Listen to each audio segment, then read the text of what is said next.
Welcome to the Undisputed podcast. I'm your host, Joy Taylor. On today's show, should we be impressed that LeBron and the Cavs narrowly beat the Bucks? Plus reaction to LiAngelo Ball's run-in with the law in China. And should the Cowboys be favored to beat the Falcons on Sunday? Skip, Shannon, let's get to it. Let's start with LeBron and the Cavs. They had lost 5 of their last 6, but they beat the Bucks last night, 124-119. LeBron scored 30 points and added 8 rebounds and 9 assists. Kevin Love had a season-high 32 points and did not attempt a three-pointer in the game. The Greek Freak dropped 40 points in the loss. Shannon, how impressed were you by the Cavs? I was impressed that they finally played like I think they can play offensively. I was very, very pleased with Kevin Love. 32-16, didn't attempt a three-point shot, season high. J.R. Smith, season high. I was very impressed with him. Skip, I want J.R. to shoot nothing but bad shots. If it's a great shot, turn it down. Because he's one of the all-time great bad shot takers and makers. If he's falling out of bounds into the stands, I like that shot. If he's going to step back from 28, I love those shots. But when he shoot the mid-range, no, turn it down. Get a worse shot. 4 people on you. Especially if they're wide open. Yeah, you don't want those wide open. No, I don't want anything like that.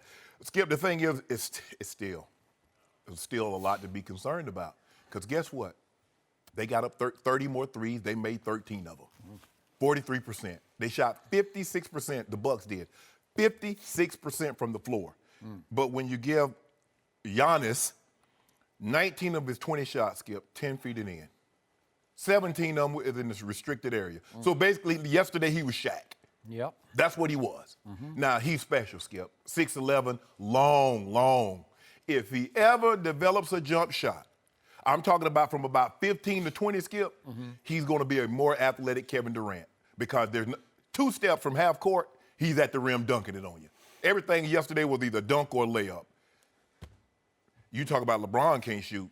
LeBron was never this bad, Skip. Not even his rookie year, and you know it. But somehow you're going to find fault. Wait, you just gave me a good idea. I ain't give you good nothing. I got to write that down. All I know, this is what we know. Giannis had 40 points, but he was -7. LeBron, who had the highest plus-minus in that game yesterday, Skip Bayless? I don't know. You know. You got it. Huh.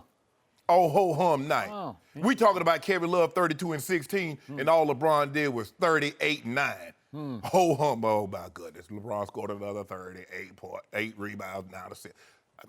This is what he's going to be. But I still would like to see them play better D. It's going to take a while. They have a lot of pieces, Skip. You know what? And we're going to talk about this later with OKC. When you add a lot of new pieces, and that's what they've done, Jay Crowder and all these new pieces that's come in, it's going to take time for them to mesh. But I do believe, before it's all said and done, you're going to like the presentation that LeBron James set before you come June. Okay. I agree with much of what you said, but I'm going to have to frame it with this. Another night of weird behavior from one LeBron James. It's always something with him. What'd he do now? Well, how about at the end of the game? I'll go right to the end of the game.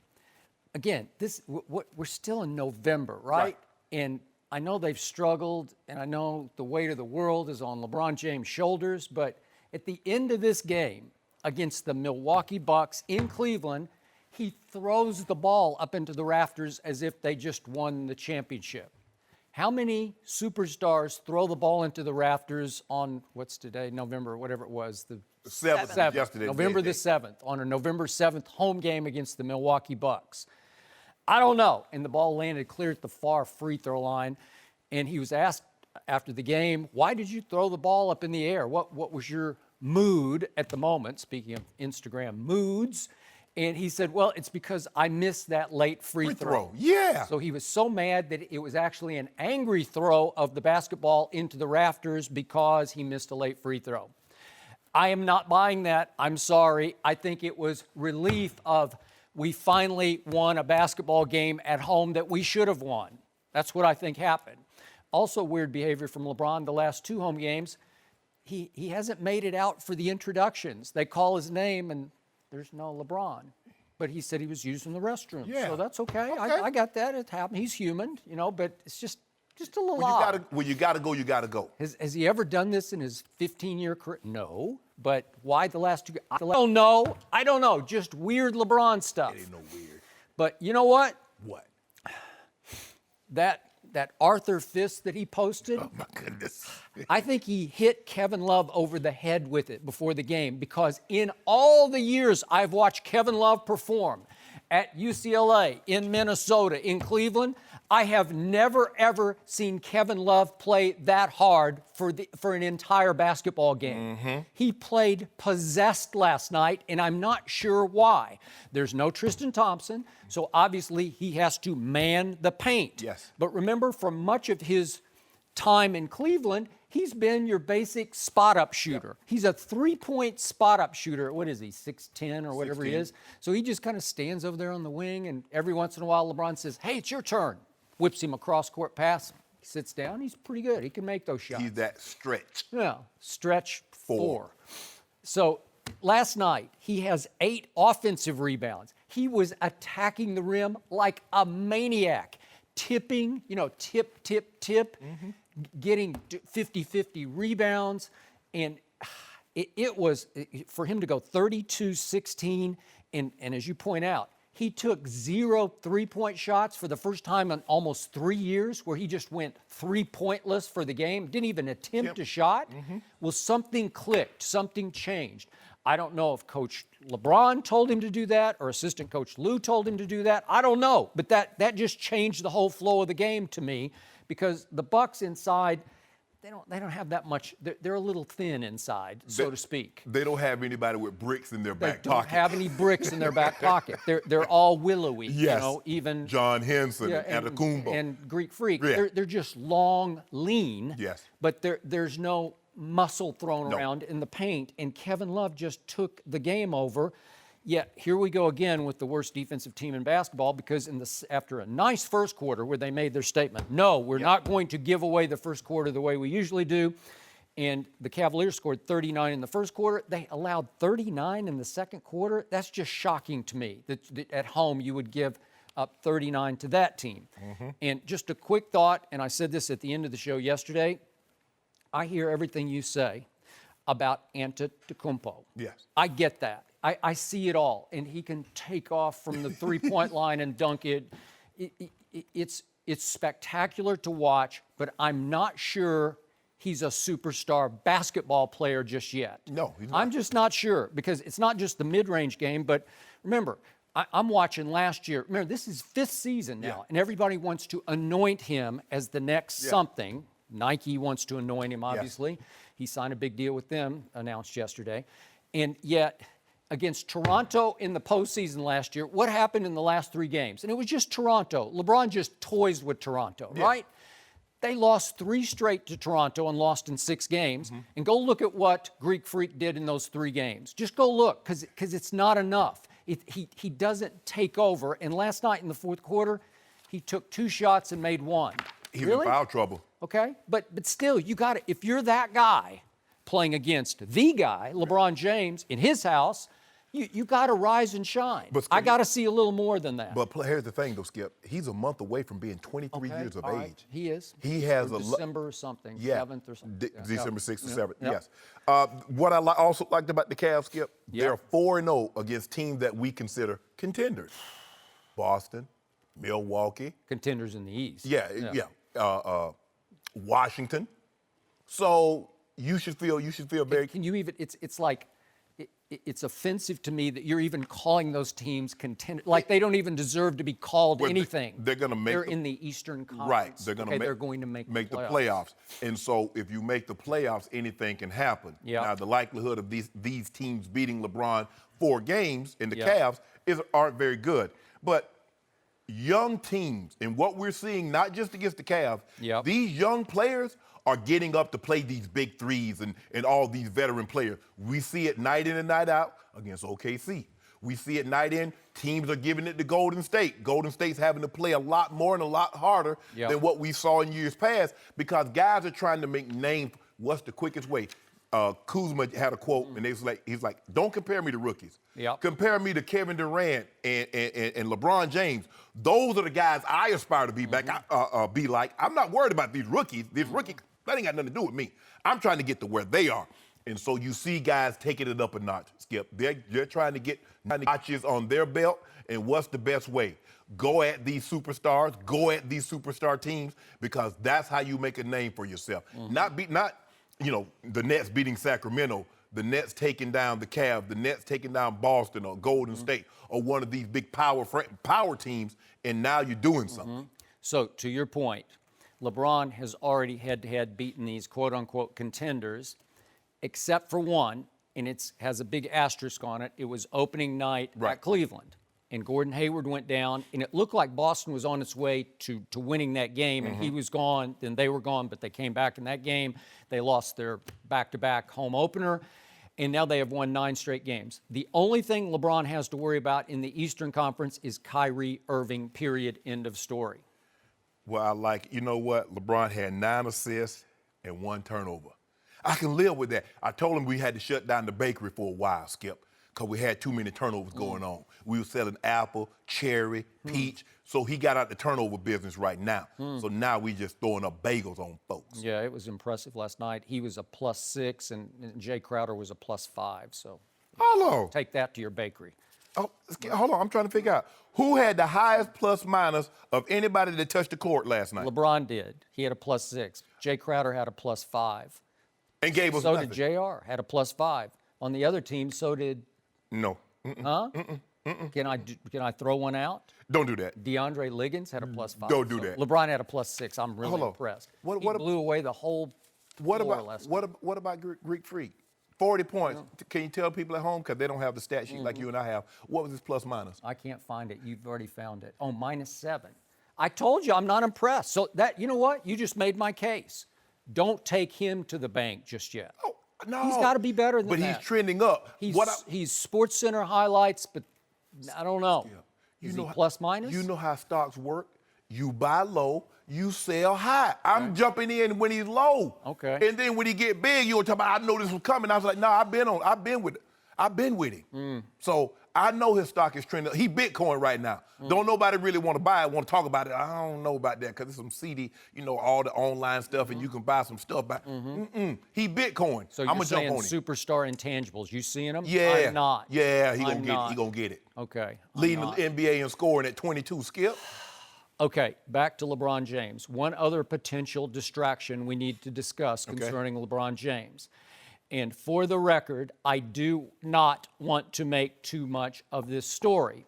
But mainstream media outlets have now picked up the story that an Instagram model says LeBron sent her a flirtatious direct message. Now, it's possible, you gonna look her up? Yep. Okay. It's possible she fabricated this DM that he said, and it's possible that the quote-unquote personal reason that LeBron missed yesterday's shoot-around had nothing to do with this alleged DM and the possible problem it could cause LeBron at home. But if you put 2 and 2 together, it's pretty easy to leap to 4, but I don't know if that's the right conclusion. But you and I both know that lots of athletes over the last few years have connected with lots of women via the internet. Is that fair to say? Sliding in the DM. Sliding like they in. slide in That's the the way home plate. Yep, okay. I don't know nothing about it, though. But this is LeBron James. True. He is the most popular athlete in this country, and you could make a case he's one of the most popular, if not the most, in the world, Yeah. right? He's top 3 with Ronaldo and Messi. So, if in fact LeBron did DM this internet quote-unquote model, it is shocking to me that he would take that kind of risk, because he is LeBron James, That is correct. right? That and is you correct. can't Yep. take that kind of risk because it's a new day and age. In your age, in your time playing football, it was the cliche story of you meet the woman in the bar and a night later she's out of your life, and Right. you don't have to worry about said Correct. woman, right? Because Right. there's no internet. Right. Now it's possible for said model to have her 15 minutes or maybe even 15 days of fame by just immediately going public with the fact that LeBron DM'd me. Am I right about that? That is very So correct. it's not worth taking that risk. And if in fact he did, I think there's a cautionary tale here. I hope that LeBron can slide through this. Yeah. And learn something on the backside of it. He might need to put her on block. I'm looking at Maybe. I think the thing is for me, Skip, is that you have to you make some very interesting and very truthful points. Is that you have to be extremely careful because there's a paper trail here. He can't say I didn't do it. I mean, you could say back when I was coming up, I don't even know who that is. It was your word against her, her word. But now there's a trail here. And I think the biggest thing for him, how do you go home and explain that to Savannah? Forget all the media, they picking up in there, but the tabloid journalism. You got to answer the mama. And what if your kids get wind of this? How do you explain that to them? For me, I don't really know. And I communicate with a lot of people, Skip, direct messages. A lot of them are reporters and a lot of people. But for me, sometimes just the mere mention of impropriety is enough to sway the perception of you. And LeBron needs to be extremely, extremely cautious because nothing good can come out of this. Nothing. Because it might be innocent. It might be. But not the way she's presenting it. And the way, okay, even if it is innocent, you're married with 3 kids. Why are you sliding into someone's DM? Plus you have, at least nationally, wouldn't you say a squeaky clean Yes, image? yes, Yeah. yes. So Yeah. I don't get it. I mean, if you're married, be married. If you're not, don't do it. Because LeBron has way, way too much skin to lose. She does. I mean, I wouldn't even say her name because I don't want her to don't get any more followers. So LeBron, you got so much more. And I'm not, look, you know how to navigate this, but nothing good can ever come out of this because the way she presented it and the way people will look at it, because it's perception. Perception is a person's truth, although that might not be reality. So I hate that he got himself into this, but let this be a cautionary tale for a lot of other guys trying to slide into people's DM. Let it go, bro. Either you want to be married, happily married, because that's an uncomfortable conversation that you're going to have.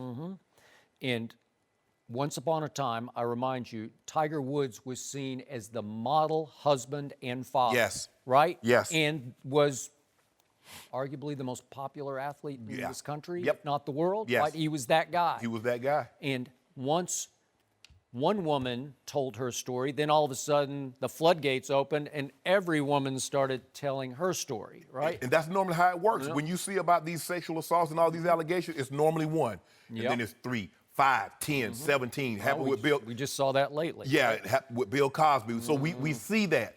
I hope this is an isolated incident, but it's going to be a very uncomfortable conversation that he must have or he's already had with his wife. And I don't envy that position, but you can't put yourself in those situations. If you eliminate that, you'll be fine. No mercy. LiAngelo Ball was one of 3 UCLA players arrested yesterday in China for allegedly shoplifting at a Louis Vuitton store. The players were released on bail this morning. LeVar Ball said he was advised not to speak to the media because of the, quote, legal nature of the matter, but he did say, quote, it ain't that big of a deal. Shannon, what's your take? Skip, I hope this is not a publicity stunt.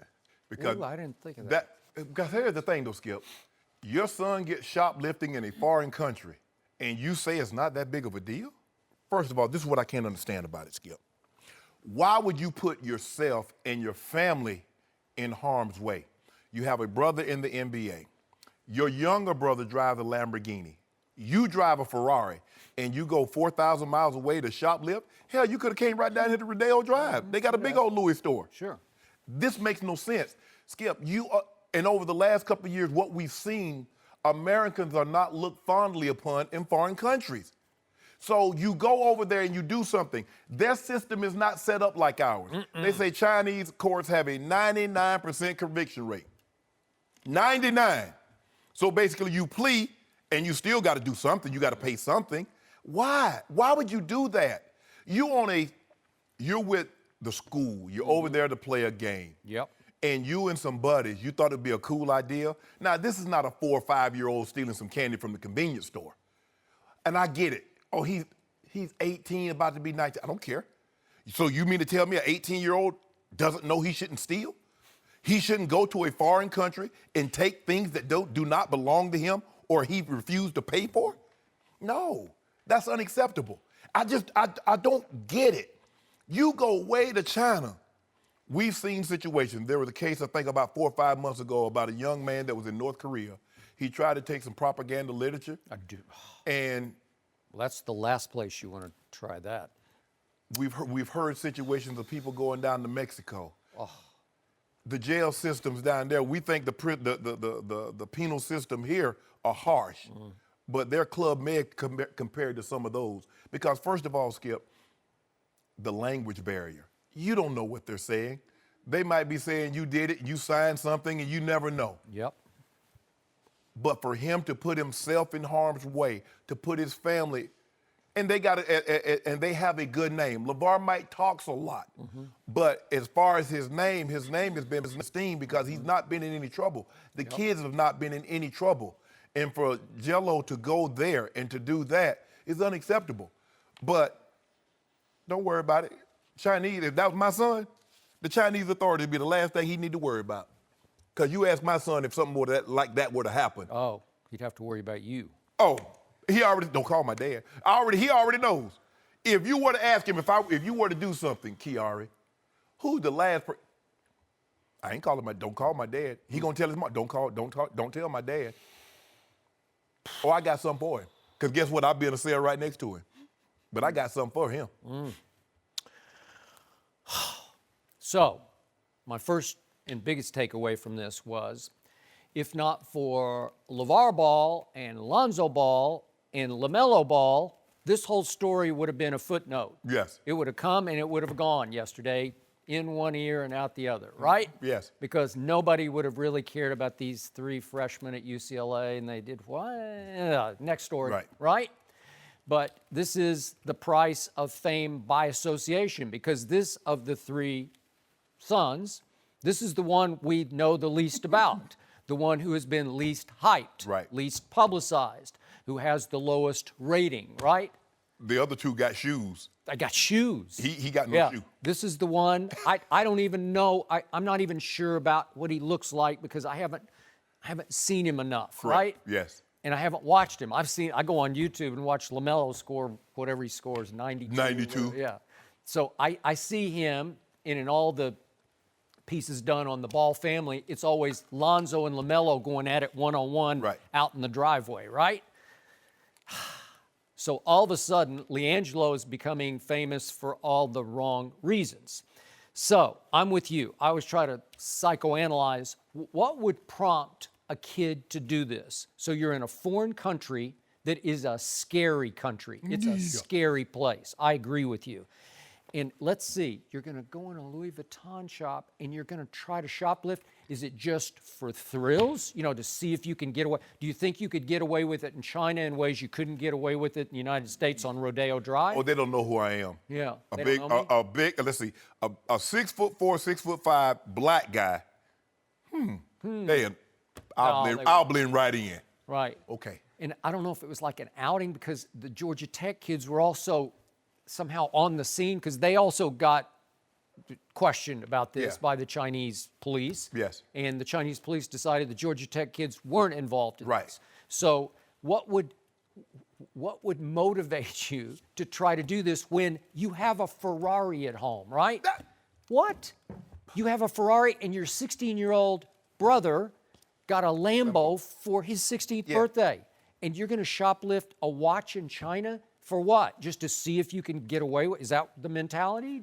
He might be a klepto. He might try to pull a Winona Ryder. I mean, we don't know why people with money do. But the other 2 kids were top 50 recruits. Yeah. So they got bigger game, at least so far, according to the rankings, than Well, you brought it up, Skip. Okay, we know Lonzo. We know LaMelo. Is he seeking attention? Maybe. But don't worry about it. I get to it. I'm going to give him that attention. Joy, he want that attention? I'm going to give him something. I'm going to give him exactly what he's looking for.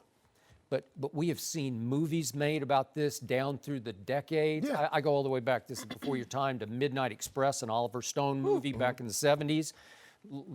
check that out on the internet, because see what happens to that kid when he gets busted in Turkey, and see what the outcome is, because it ain't pretty. Well, I think it's on Nat Geo, Arrested Abroad. Yeah.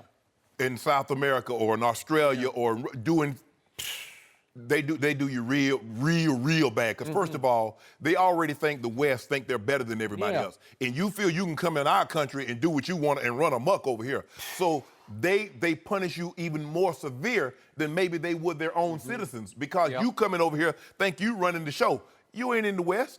You in our country, you're going to adhere to the rules, which, you know, in China and some of these other countries, they take billionaires' property and throw them in jail. What do you think they'll do to LiAngelo Ball? Does he understand the risk that he took? Does he understand how he put his family, himself, in harm's way by what he thought was, maybe he thought it was a prank. You know, sometimes these young kids, they do all kinds of dumb things. I mean, I was 19 one day. I wasn't stealing anything because I already know what Mary and Barney Porter would have done to me had they found out I stole. Well, I did steal my sister. I did steal. Let me take that back, Skip. I did steal one time. I had a crush on a girl, and my sister had a ring. You've had a crush on a lot of girls, but go ahead. But not like I got on the coat. Okay. Stop it. But I stole my sister $8 Avon ring, and I was going to give it to them. I was going to get married in the first grade.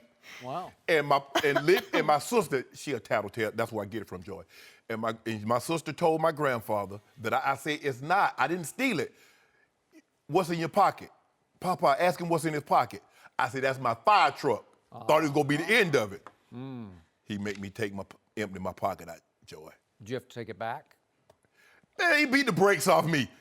I didn't take it back. I stole it from my sister off her dresser. Stole it from your sister. Yeah. I got it. And she told on me. I mean, I was just going, $8 rings. That was a lot of money back then. I was going to get married in the first grade, Joey. So I'm going to give you a pass for that one. So back to the Ball family. The continuing shock to me is that the oldest Ball son is like the aberration of the whole family. Yes. He's too passive. He's too unselfish. He's too nice for his own good, right? I'm talking about Lonzo. Like, that's all I hear. High character. Talking about squeaky clean. I don't know anything's wrong with. He's like the perfect kid compared to now the other two, and is certainly compared to the father, right? Skip, it doesn't make any sense to me. I'm not this world. How did Lonzo get to be how Lonzo is? Yeah. Skip, I'm not a world traveler. But my mind doesn't think like, let me see what I can get away with over here that I couldn't get away with over there. Even as a young man, Skip, I never thought, I mean, do your mind, I mean, I got a Ferrari at home, but let me go to China. Let me see if I can steal a watch. Let me see if I can steal something I don't know. Here. What was it? Well, the shock to me is that I read late last night or maybe early this morning that they let them out on bail. That's huge to let them. Usually they don't let you out. See, that's what got that. And his comments like, it's not a big deal. That's what got, because if my son would have gotten arrested abroad, it's a big deal until he's home, and it's not a big deal. But it's still a big deal because I need to know what did you do to cause them to arrest you. Yeah. It might help that he's a member of a touring basketball team, so the PR for China would look bad if they really came down hard on the kid. He looked bad taking people, you know what. I mean, well, they face 3 to 10 years if convicted. And it's not uncommon in China for a defendant to wait 30 to 37 days before being officially indicted. So, you know, maybe hopefully they get back to the States before that happens. You're going to have to pay a little money. This will go away. Maybe. We'll see. You know, I stole once. I was a little girl, too. I was with my older sister, Tiffany. We were at Kmart, and I stole some candy. And we got out to the parking lot, and she said, where'd you get that candy? Because she didn't buy it, obviously. I was like, I took it. She made me walk right back in, find the manager, give back to the manager. Oh, I was crying. Taught me a good lesson, though. You were how old? I'd ate it. I was like 6 or something. 6. Yeah. I'll give you a pass for that one. I was in the first, Skip. She didn't give me a pass. First grade. I was in the first grade. Apologize. Nice little diamond. You know too. what? You've always been that way, huh?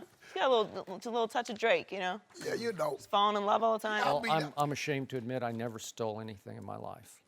I'm sorry, I got no I stories. mean, it's not too late to start. Yeah, I could. Yeah. No mercy. This is Shannon Sharpe, and before the show moves along, a quick word about Home Depot and Husky Tools. They say in life there are no guarantees. Well, I'm here to tell you there just might be one exception. In 1924, Husky started making things for people who make things, and they did it with common sense. That meant adding function, never frills, and making tools that stood the test of time. 93 years later, Husky is still making quality-crafted, durable tools, and Husky stands by their hand tools for life, so they gave their hand tools a lifetime warranty. Like the Husky Ratchet, with a 100-position ratcheting design and a 10% longer handle than standard ratchets, or the virtually unbreakable Husky Flashlight with the ability to withstand a 30-foot drop, both guaranteed for a lifetime, built so you won't need it. Now that's a pretty sure thing, and to Husky, that's common sense.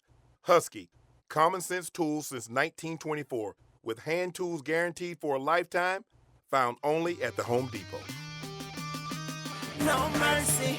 The Cowboys are on the road in Atlanta Sunday on Fox. Dallas is a 3-point underdog in the game. We're joined now by former NFL head coach Eric Mangini. Good morning. And Rob Parker. No, I did not drive him in today. No? How was your show in Vegas last night? You guys did? Ink, Pen, and Teller. It was pretty good. No, what? I mean, a Packed house? lot of packed houses, and we're gonna take it down the road, I think. Let's do it. Yeah, Detroit, really popular. It's the only place that'll book us at his barbershop. That is because of Yeah, me. yeah. Right. Yeah. Eric, I'll start with you. What do you expect on Sunday? Well, I've talked a lot about going through the season and figuring out who you are as a team, and there's a team that you think you're going to be, and then there's the team that you're going to be. And in Atlanta, it's a little bit more difficult because you've got the two new coordinators. And with Dan Quinn last year, he got criticized in the Super Bowl for not taking control of that situation. And I think he's learned from that, and he is going to take control of the situation. And if there are things that he doesn't like, you hear him talking a lot about the pre-snap penalties, places they've got to get fixed. And that's happening in Atlanta, and I see them moving forward. I just don't see them moving forward enough this week against the Cowboys. I like Dallas there, and I like it as a high-scoring game. I think it's Really? yeah, high 20s. Yep. Yep. Go ahead, Rob. I want to see, we will see the Cowboys embarrass the Atlanta Falcons. Embarrass them? Embarrass the Atlanta Falcons. You want Now, them punished for what Yes, happened they in the need Super to Bowl. be punished, and this year is exactly what we're having. We already do it. told you Yeah. that the Atlanta Falcons are the BCOAT, B-C-O-A-T, biggest chokers of all time, and this year, I'm glad they're 4-4 and they're struggling because they deserve all the bad stuff that they get for blowing that Super Bowl last year. And this year, I think they're 1-2 at home. They've lost their last two home games. They really have been a mess.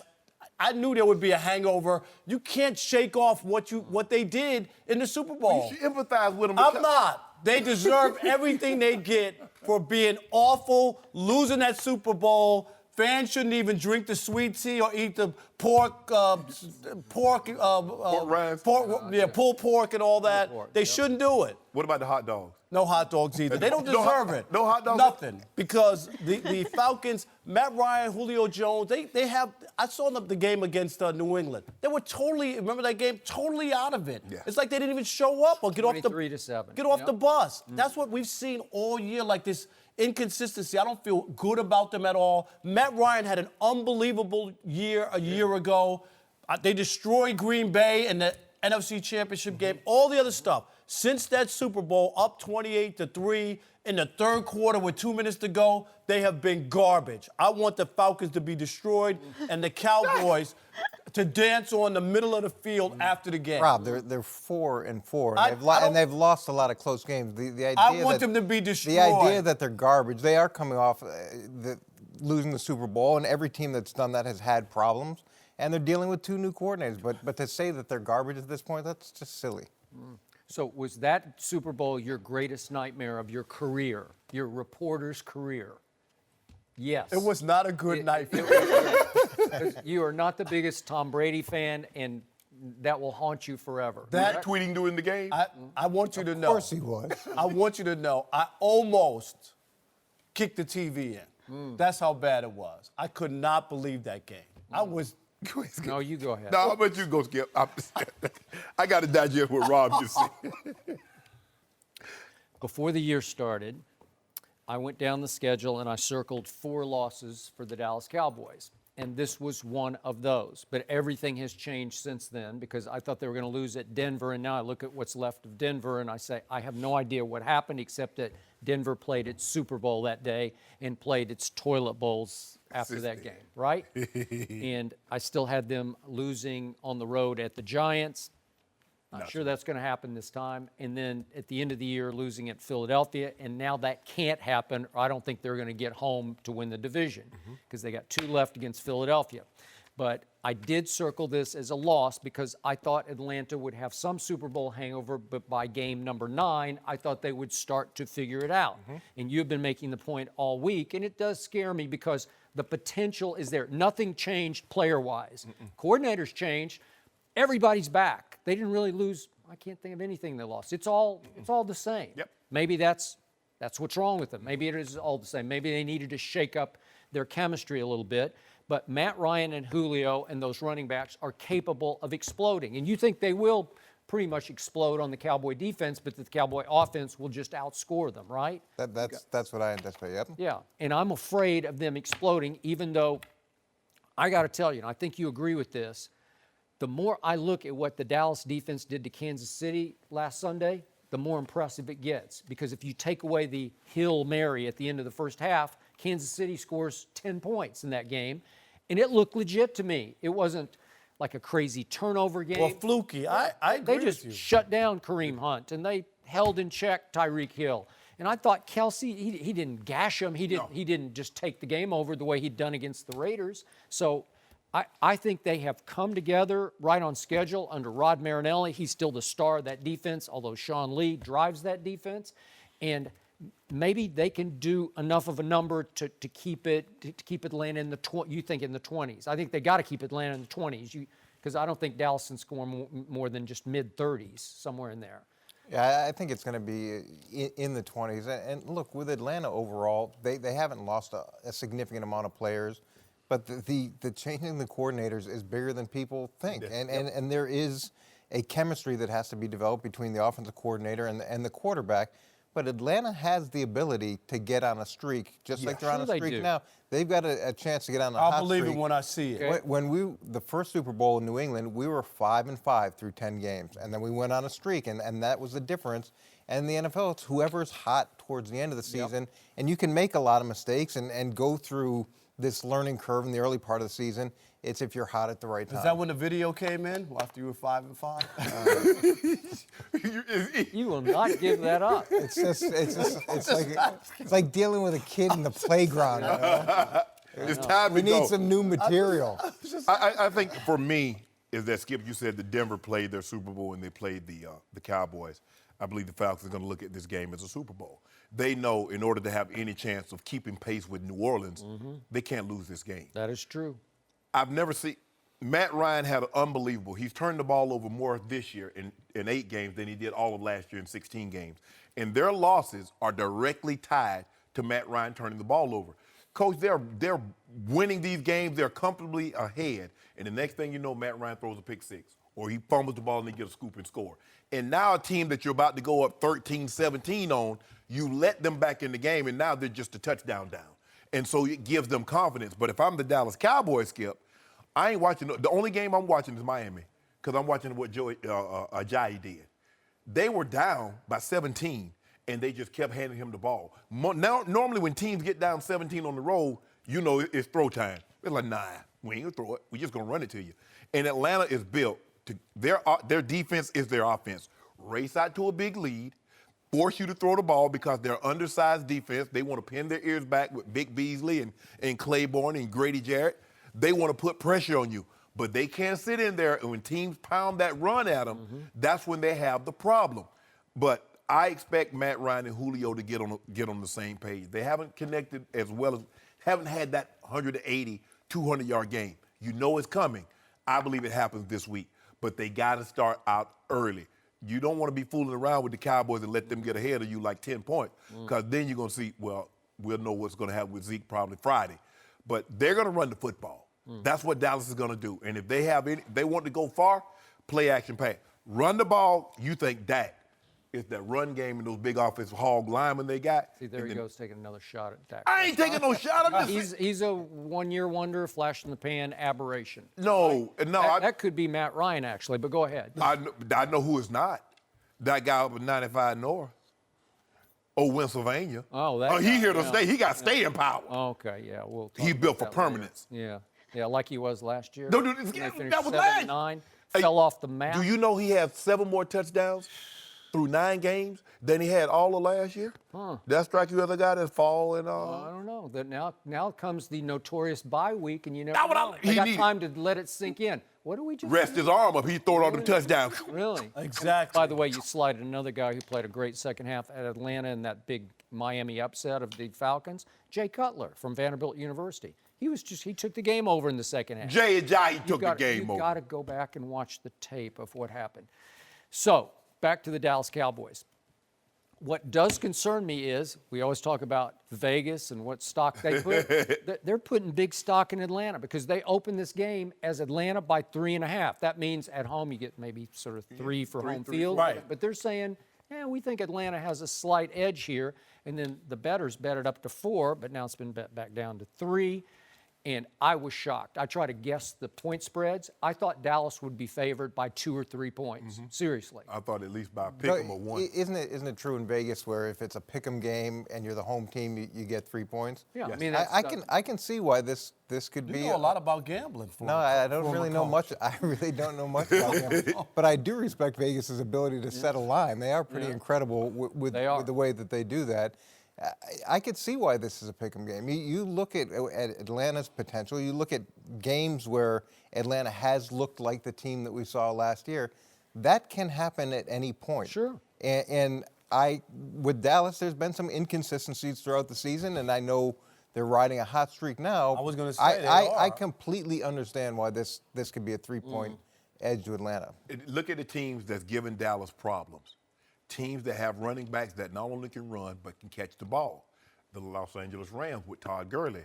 Well, we know Devontae Freeman and Coleman, not only can they run, they put those guys out wide, put them in the slot, and they throw them the ball. So they have an offense that can cause the But Dallas. I told you, if you take Sean Lee out, all bets are off. Well, we gonna because find- he would have slowed down Todd Gurley. I'm not saying they would have shut him down, but that wouldn't have happened in the second half if Sean Lee had been there. Julio's on a mission. He upset he dropped that touchdown that would have won the game. So I- somebody got to play. I respect and fear him. But back to the quarterback who used to be your neighbor in Atlanta. Talk about flash in the pan or aberration or outlier season. Last year was an outlier season because you look at all of his other 8 years in this league, he was just pretty good. But he was never all-time great. That was an all-time great year he had Scored last the 8th most points ever. I mean, Yeah. you look at his quarterback rating, he had single-digit turnovers, and they caught fire. Maybe this season is more like all the other seasons. Maybe that's who he is. Because the really greats, the one thing you know about them, once they reach that status, they don't go here and there. They right here. Look at Tom Brady. Look at Aaron Rodgers. Look at Drew Brees.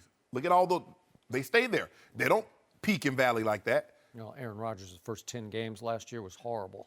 It wasn't But he 10 bounced games. back. It was 2. They were 4-6 last year. Didn't they win Did their you last see- 8? He wasn't horrible, He though. was not He horrible. was horrible. No, he in those- by wasn't. his Stop standards, it. he was horrible. Defensively, he would score 35 and then And then give give up up- 38. Right. I mean, That's his fault. But he Okay, got It's go- like the whole. Go look It's at like Dallas it's at like Green the Bay old, last year and tell me how good But Aaron Rodgers it's like the was. Tony Romo discussions we used to have, where he scores, 49, they lose 51-49. It's his fault. He threw that pick, though, didn't he, Skip? Remember He he always threw that throw pick the that pick. Danny Trevathan had the game won. Tony Romo. Oh, Tony Romo. 507 I thought you meant the pick that Aaron Rodgers No, threw he- to Barry Church. No, we're last not year. talking about that one. Yeah. What Church? And by the way, speaking of Aaron Rodgers, Matt Ryan and company have had one good game this whole year. Because remember, they should have lost at Chicago They beat- and they should have they lost beat to the Detroit. Packers, right. They beat the Packers. That was Why did early they on. beat the Packers? Because Aaron Rodgers threw a pick at the end of the There we half go. that immediately turned into 7 points. And then what happened? Right out of the box in the second half, strip sack. No, he threw it backwards. Right. Remember that? Pick- That's the only win that Atlanta has at home this You year. know what? Sometimes with these quarterbacks, after a big season like that, they put so much pressure on It themselves. And instead of realizing that if I just do what I've done before, that's good enough. It happens with free agents all the time. Yeah. When you bring them to a new team, you try to do too much. You try to do more than you should. And now you're pressing, you're throwing balls to places where you shouldn't. if he takes a step back, if that team collectively takes a step back and just get back to the things they've done well in the past, to me, we could see them surge in the second half of the It season. also helps in free agency if you use that guy kind of like he was used in the system that when you got him from. A lot of times you change him, you get a 4-3 linebacker, and you want to make him a 3-4 linebacker. Well, that's not what he was. Yeah, it's just that guys over the course of time, they come into a new locker room, they get paid a lot of money, they think they have to be something that they are, and it's like, no, we paid you for who you are. But And you that's what use we him want. like who he is. Well, yeah, that's ideally the goal, but I think it goes a little bit deeper than that. So, Shannon Sharpe, I got Yes. news for you. The Dallas juggernaut just left the station right on time, and it's coming. It's coming for you and in Pennsylvania. It's coming. They got 3 guys. They got. I think it's two men and a female gonna discuss this Zeke thing Yeah, tomorrow. we'll find out about we'll Zeke find out. tomorrow. It might. Maybe, That's your maybe only we'll hope. find out about Zeke tomorrow. Who really knows? Well, probably Friday. No mercy. The Patriots are 7.5-point favorites on the road Sunday night against the struggling Broncos. New England has won 4 straight thanks to a much improved defense. But Tom Brady is only 3-7 in Denver in his career. We're joined once again by Eric Mangini and Rob Parker. You guys doing all right? We are a little time to. Yeah. Yeah, you know Calm what? down? Eric was able to, lick his wounds from the first debate. He's okay now. He'll be all He right. may say he was doing a victory Went lap. went back, took a nap. Yeah. Came Eric, back what do around. you expect on Sunday? Well, to me, you saw the pictures of Tom on a hammock and he's relaxing, and then that's not what's happening with the coaching staff. Okay, the bye week for New England has always been a very effective time, and those guys are working and they're evaluating all the different things that need to be looked at. And typically coming out of the bye, New England's very successful. I think Bill's 12-5 off the bye, and I understand that because of the work that gets done. And it's not the same everywhere. So I feel good about New England going into Denver. I like the 7.5 points. I think that's fair. The other interesting thing about this game to me is where Stephon Gilmore fits in. You know, he's coming off the injury. The defense is playing really well. Do they insert him back into the lineup? Does he become a starter? If he becomes a starter, what kind of effect does that have on the rest of the defense? To me, he's a little bit of a wild card in this, and I'm curious to see where New England goes with that. And what's your gut on it? What if you were running that defense? Because it's looked so much better without him. Well, a little bit of that is what he does this week. They have a much better idea of his mindset, of his confidence level, of where he is. They have a good sense of whether or not he's going to get over that hump or not get over that hump. I don't have a great feel for it, but we're going to know pretty early how strongly they feel about him. But one way or thing the about other. Bill Belichick that you know all too well, if he just decides you can't hack it, he'll just cut bait, man. I mean, but he gave that It's guy that a lot of money. The contract makes it tough to move on from him, so he's got to fit in some capacity. Whether or not he fits in as the starter, to me, is the bigger question. Go ahead, Rob. I'm the biggest Patriots fan this coming week. I'm all in on the Patriots. They should win by 21 points over this pathetic Denver team that we have. Yes, your former You're gonna team. root for Tom Brady? I'm not going to root. I'm a reporter. Don't forget that. So I'm a reporter. Now you're a reporter. You just rooted for Dallas to crush the Falcons. Now- You rooted for the Patriots. And your logic is? Denver has been, what have they lost? 4 in a row, which is the first time in the Elway era since he took over. And you know that town when it comes to the Broncos. And I once had a friend who was getting married in Just Denver. put a period right Once. there. I Yeah. was. Once No, had but he a was friend. getting married in Denver, and he was getting married on a Sunday, right? A Jewish wedding and all that. And the people tried to talk him out of having the wedding on Sunday because they said, you know, people aren't going to come. The Broncos are playing that Yeah, day. absolutely. You don't want to do it. He's like, no, I got it. That's how much people are into football. And I'm just saying, this organization and where it is, and under John Elway, and to see that they lost to the Giants. I think the Giants got their first win against them. To see what has happened to this team, I think New England goes in and beats them up pretty good. So And but you're rooting for New I'm England? not rooting for them, but I expect Tom Brady and them to take apart the Denver Broncos. Okay. This is not the Brock Osweiler beating Tom Brady back in 2015. None of that matters. 250 and that will get you on the subway in New York City. You know what I mean? Because it has no value what he did to them 2 years ago. This team is bad. So what I want to know is if my friend Shannon Sharpe, sitting across the table from me, is going to stand by his guns of earlier this week, in which he proclaimed that the Broncos will get even with Tom Brady once again, because this has been Tom Brady's personal house of horrors. It's too bad this game couldn't have been played on Halloween, because every time he goes up there, something goes wrong, right? Yeah, but 3-7 is Tom Brady in that stadium. I think when I said that, Joy, I was on You that. on that yak? Yeah, and, Yeah, you were. You're on that yet? my tongue got a little loose, and I started saying things I didn't So really you're mean. backing off? Look at that. You're backing off? Yes, he has to back off. But it's not going to be by 21 points. I'm going to dial that down. I'll say by 17 and a half. Oh, well. 17 and a half. Thanks for revising that. The defense, that defense that showed up last Sunday against Philadelphia, Did it show up? They got embarrassed. Well, that defense that were out there, Yeah. you won't see that defense. But the problem that I have that concerns me is that their offense, I have no confidence in it. And like you said, Rob, Brock Osweiler got paid $38 million on that game that he beat Tom Brady on a Sunday night. He did. But there's a reason why the Texans packaged the second-round pick and shipped them to Cleveland.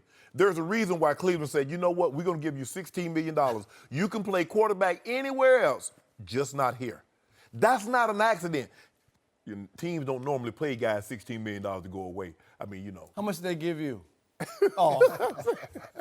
And that's the thing. That's what concerns me, though, because the defense can play great. There's only so many times that you're going to keep going 3 and out, and putting your defense on the field before they eventually crack. And that's what we're seeing with the Broncos. Their defense might hold a team. They might go 6 or 7 plays, punt the ball. Yep. But guess what? They come out the field, and 3 plays later, they're right back on the field because the offense can't generate anything. I do believe they'll play a little better, but do I believe that Brock Osweiler can replicate what he did that Sunday night 2 years ago? Absolutely not. And remember what happened in that game? It snowed. Yes. And it still went all the way to overtime, and C.J. Anderson got loose up the sideline, and that was the ball game. And then it came full circle back to the AFC Championship game, thanks to 2 Belichick blunders in the 2 late regular season games. Jets One and at Miami. Miami. Yep.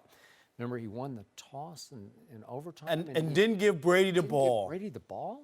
What was that about, Coach? I don't know. I What still were you can't get thinking? over that. Look, for the amount of decisions that he's made and made correctly and everybody celebrated, there's going to be a few here and He's there. gonna be So a he few. so he It's just blew it. over a matter of time.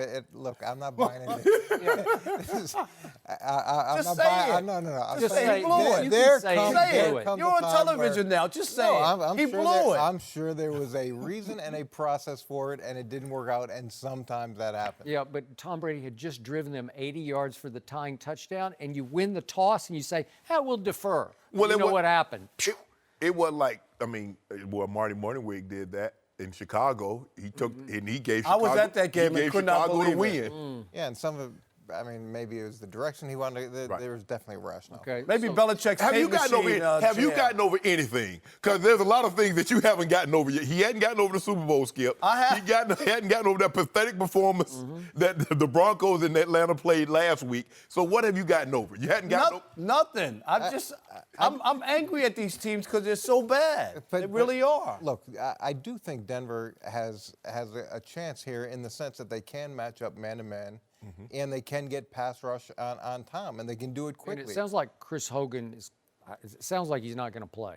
You never know about the Patriots, but that's another weapon lost. They can do a good job mixing up the coverages. They can do a good job mixing up the blitzes. Those things are challenging for New England historically. And then it's whether or not they commit to running the ball and keeping Tom Brady off the field. And with Osweiler, it's a function of him.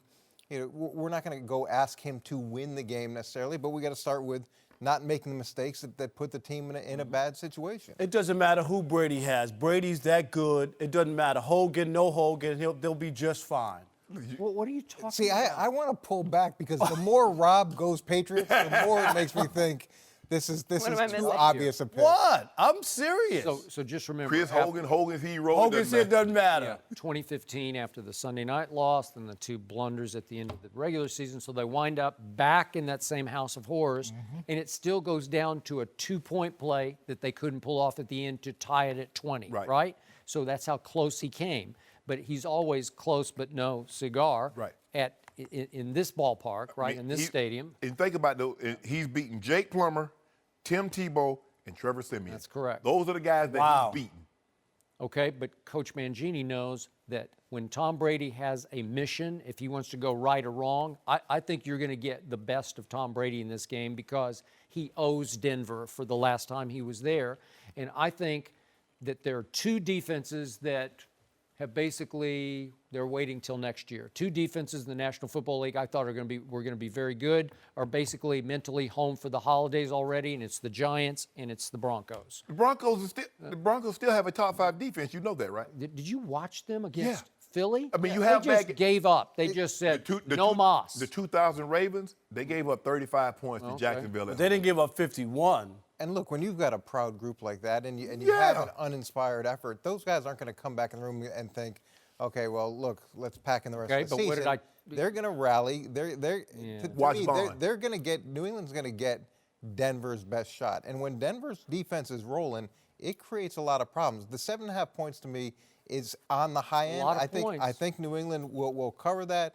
But the fact that Rob is part of this New England bandwagon, to me, makes you think it's probably closer to 3. Well, they'll get Denver's it's an automatic pullback. Well, what are they going to get on offense? The defense, they'll get the absolute best.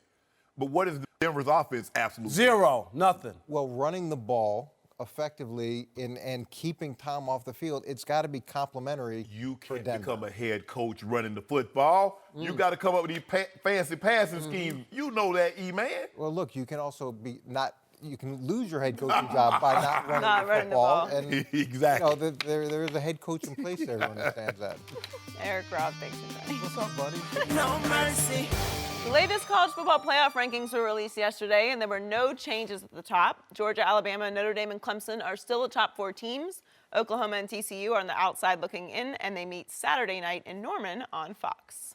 We're joined now by the man that will call that Oklahoma-TCU game with Gus Johnson. You're spending a lot of time in Oklahoma, right? Well, they're a great team. You know, we follow the great teams, Gus and I. Great offensive. Yeah, we discussed that last segment. Do you have any issues with the rankings? Yeah, I mean, listen, when you have a subjective ranking, there's going to be problems, right? And in particular, when there's only 13 data points. I don't mean to get all mathematical here, but when you only have an equation with 13 variables, one of those variables is going to skew the data set wildly, right? It's called statistical variance. And so that's what I have a problem with. And that's really a problem with the system more than the rankings itself. When you get to the actual rankings and what we see in the top 25, and in particular in the top 4, there's a huge discrepancy in my mind between Clemson and Oklahoma. Oklahoma should absolutely be in the top 4. There's no doubt in my mind because they've got 2 better wins than Clemson, both on the road, both against top 25 teams at Ohio State, at Oklahoma State last week. They've got the Heisman Trophy front runner, and they're averaging 8.5 yards per play. There hasn't been an offense in college football average 8.5 yards per play since 2006 when Hawaii did it with Colt Brennan. That was the only team in the Power 5, or excuse me, Oklahoma's the only one in the Power 5 to do it since 96, and that's just because we don't have the data going prior to 96. That's how good this offense is. And I don't want to be a Debbie Downer on their defense because I believe that it's about margin. Okay, what do you gain on offense? What do you give up on defense? And when you talk about yards per play margin, Oklahoma's 3rd in the country. Okay, because their defense, sure, they give up over 5 yards per play, but their yards per play margin is only worse than Alabama and Washington. That's better than Clemson. So all of these things, these metrics, are better than what Clemson has, plus their loss is better than Clemson's 6-win Iowa State team. Oklahoma should absolutely be rated higher than Clemson, but Clemson's getting the benefit of the doubt. I think it's the Deshaun Watson factor, you know, that he was there. They saw him for a couple of years. Deshaun Watson ain't walking through those doors. Kelly Bryant's been okay, but Clemson's not better than Oklahoma. Go ahead, Skip. Thank you for saying that. This is by far the best offense in college football is my Oklahoma Center. I was born an Oklahoma fan, so I can't help myself. But I also can't defend the defense. I just can't defend it. They have one guy who can really play. They can't defend either. They can't defend it. Well, that's what I'm saying. But Okoronkwo can rush the passer. But I think he weighs like 235. You know, he's just one of those stand-up rushers that's hard to block on the college level. I'm not sure he's going to take over any NFL games. But that's about it. And yet, I know the NCAA isn't supposed to be about marquee value and ratings, but hey, if you want a team people will watch in the Final Four, this team belongs in the Final Four. Because I watch Clemson, I'm bored by this year's Clemson because Deshaun's no longer there. And they mostly run it more that Deshaun was wildly exciting for me to watch. So I agree with you, but they still have to, Oklahoma has to beat TCU maybe twice before this is over. That's right. And they got to deal with West Virginia, which isn't a cakewalk because they can get hot. The quarterback can get hot. And yet if they win those 3 and he's the Heisman Trophy winner, I want to see them in the Final Four. That's just me. Yeah. Well, what they're really praying for is for Notre Dame to beat Miami, because they want Notre Dame in that college play. They want them in that Final Four. That's fine. And they will. They will beat Miami. But I find that very unfair, because you should have to play a conference championship game to get into the playoffs. That's not fair for someone to have as many losses as you have. They play a conference title game, they lose, and you just sitting back looking pretty. Sure. Like, I'm just, okay. Speaking of Notre Dame, you're saying? Yes. Okay, but they look pretty against Georgia. Well, 20-19. Here's the thing, though, to defend Shannon, you know that at that point, after all is said and done, when you look at the teams that will be vying for that playoff spot, they will have played the fewest number of Power 5 opponents. It'll just be 9 in course of the entire season. Even Alabama, who only has nine Power 5 teams on their schedule, would play a 10th in the conference championship game. So all of those teams will have 10 or 11 Power 5 opponents, and Notre Dame will only have 9. That's, I mean, to your point. And so, but it's Georgia at Auburn, Notre Dame's at Miami, Alabama's at Mississippi State, and TCU's at Oklahoma. Guess what? There's a very, very good chance that you're going to have a different college Final Four, top 6 next week than what we saw this week. Are you predicting that? Yes. Here's the thing. This is what I want to see happen. I hope Alabama and Georgia arrive in Atlanta both undefeated, because it doesn't matter what happened. Both of those teams will make the college playoff. Okay. There's a great chance of that. I will say that this committee, you see that. Too often we just look at the top 4, right? And it's kind of like the cookie at the end of the day, and it's like it's a delicious cookie, right? Everyone wants to eat the cookie, and then we don't understand that what really made the cookie were the ingredients. Okay, and what this committee does is that they manipulate the ingredients to get the 4 that they want, to get the 4, 5, 6 that they want. Here's what's happened: Auburn, all of a sudden, for no really good reason, is the best 2-loss team in America. That's hogwash. Michigan State, clearly the best 2-loss team. Ohio State's probably better than Auburn. Even USC probably better than Auburn. But Auburn all of a sudden props up who? The 4th-ranked team, Clemson. You've also got LSU sitting in the top 25 with 3 losses, one of them at home to Troy. Troy, of all people. Guess who's not ranked? Michigan, with only 2 losses to Penn State and Michigan State.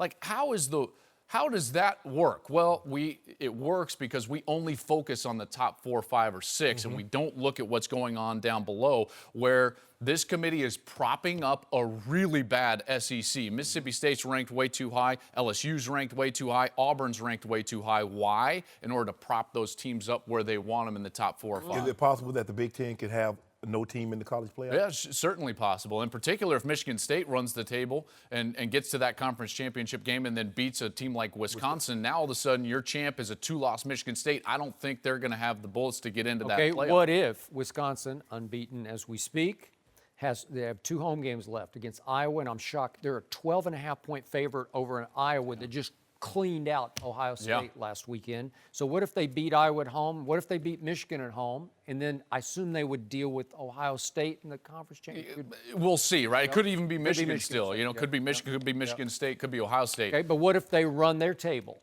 I think they're in. I would think that they were in, right? I mean, they've got Northwestern that's gotten hot. They've won 3 overtime games in a row. They're 6-3 and ranked. Iowa is now ranked. All of a sudden, you're getting some momentum for a schedule that everyone said was terrible with no ranked opponents on it. And all of a sudden, you're starting to see those ranked opponents late in the season. Right. They're going to have Michigan next week. They would have a conference championship game. I'm a big believer that we have to reward kids for what they do on the field and not reward coaches for what they do on signing day. That's why I've always had a huge problem with the 4 best terminology versus the 4 most deserving terminology. If you went undefeated in the Big Ten Conference and won the conference championship game with multiple wins against ranked opponents, you should absolutely be included in the top 4 in the country. Oh, yeah. Oh, so you're saying Wisconsin should Yes, be? absolutely. I love you.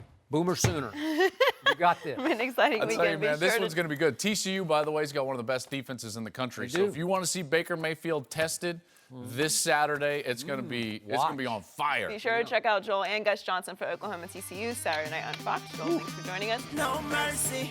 Thanks for listening to the Undisputed Podcast. I'm Joy Taylor. Join us again same time tomorrow morning, 9:30 Eastern. We'll see you then. Fox Sports. One of one.